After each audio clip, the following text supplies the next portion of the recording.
الحمد لله حمد الشاکرین و الصلاة و السلام علی اشرف الانبیاء و المرسلین و علی آله و صحبه و من اهتدى بهدیه الى قیام یوم الدین.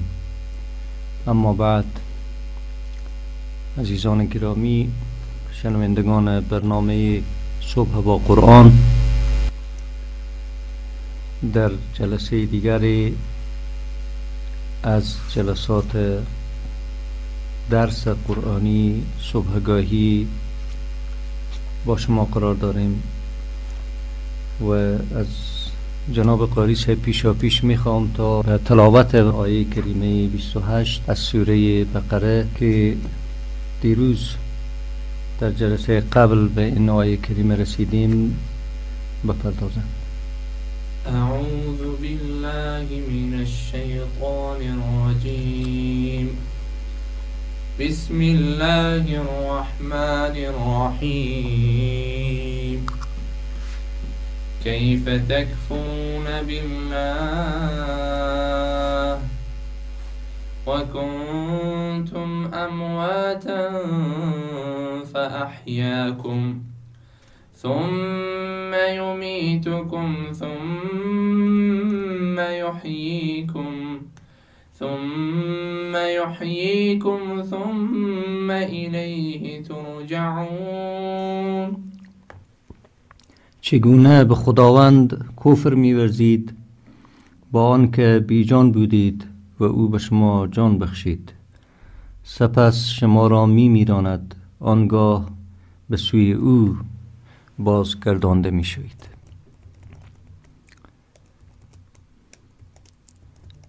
با توجه به آیات قبل که در آن خدای عزوجل از عملکرد فاسقان و منافقان و کافران که عبارت از فساد در روی زمین هست سخن گفت و فساد در روی زمین را در مظاهر و اشکال مختلفه ما و شما دیدیم و با استدلال متین قرآنی روبرو شدیم با مظاهر از فساد که از خاستگاه کفر، از خاستگاه فسق و از خاستگاه نفاق بیرون می آید و عمدتاً بر محور فاسقین فساد در زمین دور می زند. در این آیه کریمه خدای متعال یک حجت قطعی دیگری را بر الزام کفار و بر الزام منکران قرآن کریم بیان می نماید. آیه کریمه با کلمه کیف آغاز می شود. کیف تکفرون بالله و کنتم امواتا فاحیاکم ثم یمیتکم ثم یحییکم ثم الیه ترجعون. کیف در لغت و در زبان عربی برای پرسش از حال و وضع، از یک وضعیت که ما و شما سوال بکنیم، پرسش بکنیم، با کلمه کیف آغاز میکنیم.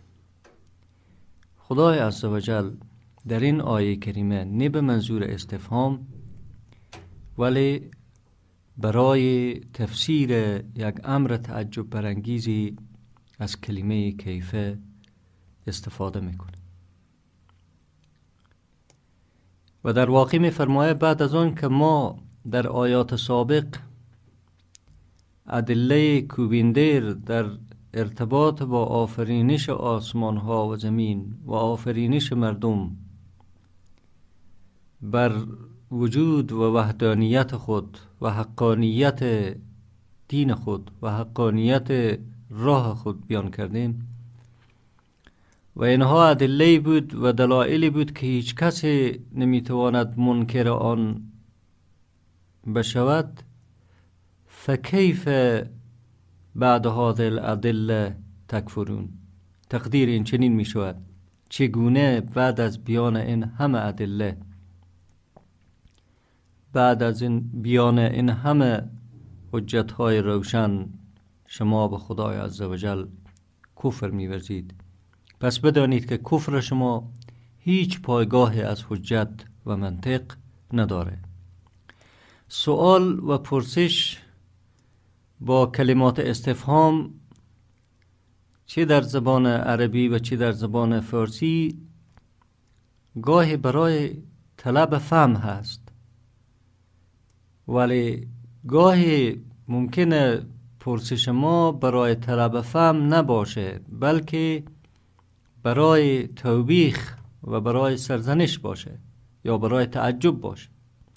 مفسرین میگن که کیفه که حرف استفهام است در این آیه کریمه، کیفه استفهامی برای طلب فهم نیست، بلکه از روی سرزنش و از روی تعجب است. مثلا ما به یک شخص میگیم که برادر چگونه تو برادر خود را دشنام میدهی؟ چگونه نسبت به پدر خود بی احترامی میکنی؟ چگونه نسبت به مادر خود جفا روا میداری؟ وقتی این چرا و چگونه را با این سیاق مطرح میکنیم، طبیعی است که منظور ما طلب فهم قضیه نیست، چون فهمیده ایم از قبل که اهانت فرزند ناخلف نسبت به والدین خود انجام داد، بلکه این سوال ما و این پرسش ما از روی تعجب است. تعجب برانگیز است که در حالی که مقام احترام است، تو به جای احترام اهانت روا می‌داری و سوال سرزنش است. و به هر صورت چه سوال سرزنش باشد و چه سوال در اینجا از روی تعجب باشد، قصد یک چیزه و قصد اینه که این کفر ورزی به خدای عزوجل بعد از بیان همه این دلایل شایسته شأن تو ای انسان نبود و ای انسان شایسته شأن تو هم نیست. صحیح نیست که تو بعد از بیان این همه دلایل و بعد از تعمق در این همه دلایل باز هم به مسیر کفر و مسیر انکار و لجاج خود در برابر حق سبحانه و تعالی تو ادامه میدی. و اگر که به دلایل دیگر توجه نکردی، اینک دلیل دیگری که میخکوب کننده است برای تو و هیچ کس نمیتواند منکر آن بشود و آن را تکذیب بکند و دروغ بپندارد ارائه میکنیم که میفرمایه و کنتم امواتا فاحیاکم ثم یمیتکم. شما مردگانی بودید، خدای متعال شما را زنده ساخت و باز شما را میمیراند. این گونه خدای متعال سیاق بیانی قرآن کریم از قضیه فسق و فاسقین و فساد فی الارض، فساد در روی زمین که لازمه فسق و خروج از دین خدای عزوجل هست، منتقل می سازه به اصل حیات و اصل موت، به اصل زندگی و به اصل مرگ.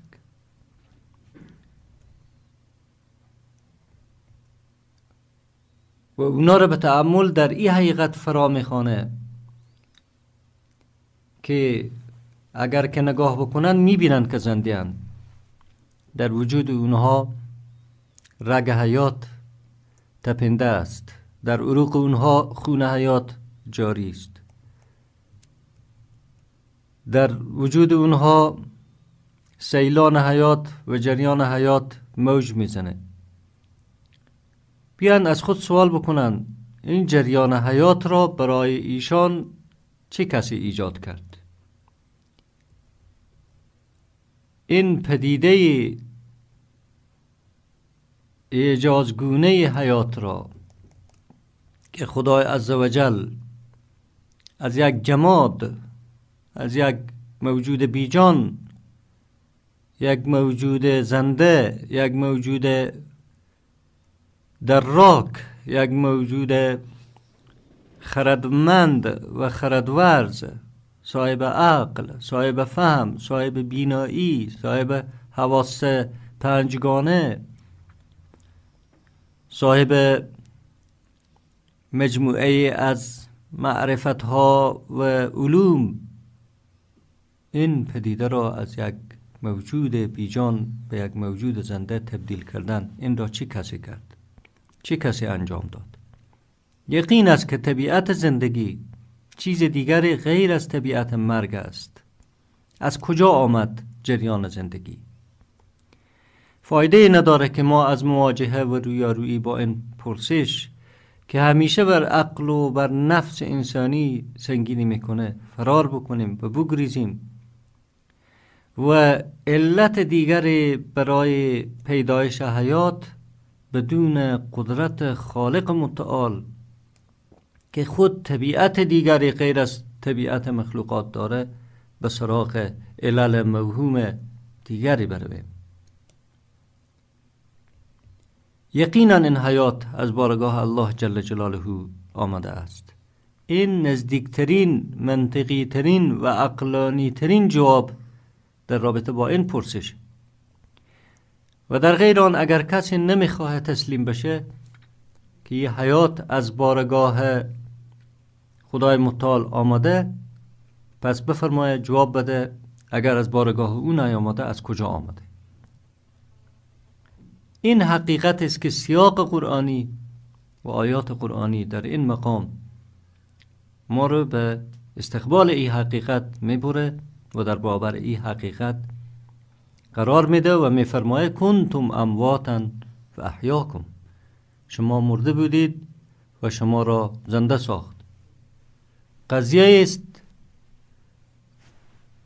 است که احتمال جدل و احتمال جار و جنجال را ندارد. چه بسا در مورد عدم پیروی از منهج الله جل جلاله که ما از منهج خدا، از راه خدا پیروی نمی کنیم، العیاذ بالله کفار و فساق بیاین بگن دلایل موهوم دیگری را، یا صله رحم را چرا قطع می کنیم، دلایل وهمی و دلایل غیر عقلانی را مطرح بکنند. لکن قضیه حیات و قضیه مرگ امکان جدل و امکان ستیز نداره. خدای سبحان ما را از عدم آفریده و هیچ انسانی نمیتونه و هیچ مخلوقی نمیتونه ادعا بکنه که او خالق خیشتنه، خالق نفس خیشه و خود را ایجاد کرد. و زمانی هم که رسول کریم صلی الله علیه و سلم آمدند و برای مردم گفتند که خالق شما الله متعال، هیچ کس نتونست اونا را تکذیب بکنه و هیچ کس هم نمیتونه این حقیقت را تکذیب بکنه، به این دلیل که ما عملاً وجود خارجی در دنیا نداشتیم. چنانچه خدای متعال می فرماید هل اتی علی الانسان حین من الدهر لم یکن شیئا مذکورا، آیا نیامده است بر انسان زمان بسیار درازی از قرنها که او موجود مذکور یعنی قابل ذکر نبوده است که از او ذکر به عمل بیاید، چون وجود نداشته است. ما وجود نداشته ایم. به این حقیقت باید تأمل کرد. خدای سبحان ما را ایجاد کرد و به ما خلعت حیات بخشید و در این حقیقت هم نمیتوان شک کرد که بعد از جریان حیات او ما را میراند. انسان در یک مسیری به نام موت روان است و موت و مرگ بر تمام مردم بدون استثناء مقدر می باشد. خلق و آفرینش از عدم دلیل دارد، دلیل واقعی دارد، در واقعیت میبینیم.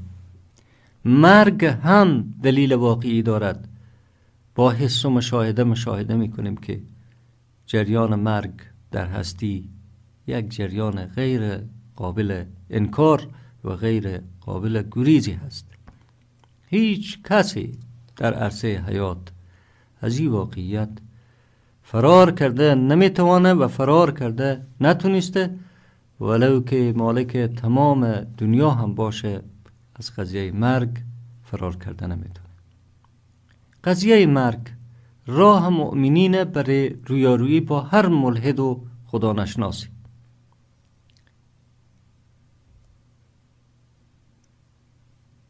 اگر که بگن که عقل برای اداره حیات عیاذا بالله کافی هست و چیزی به نام غیب وجود نداره،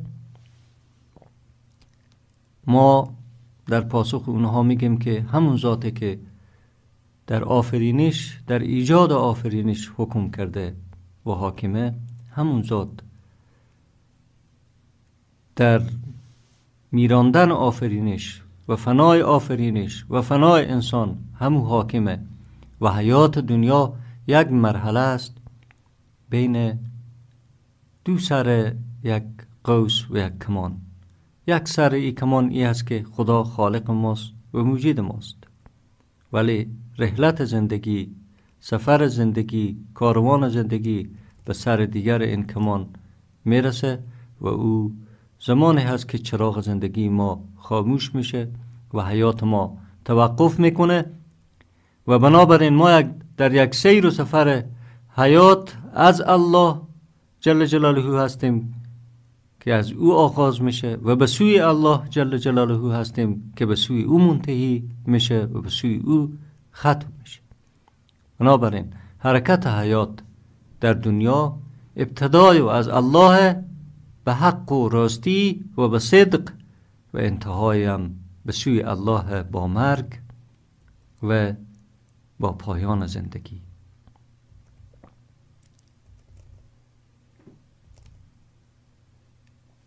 ما برای کفار و برای ملحدین میگیم که اگر شما مالک مرگ و زندگی هستید و عقل شما کافی است برای اداره حیات و برای اداره زندگی، پس بفرمایید یک انسان واحد شما، یک انسان بیشتر نه، جلو و مرگ ایر شما بگیرین و اجازه ندین بمیره. اجازه ندین یک انسان بمیره. این کار کردن نمیتونه. مرگ یک امر واقع و یک امر اجتناب ناپذیر هست.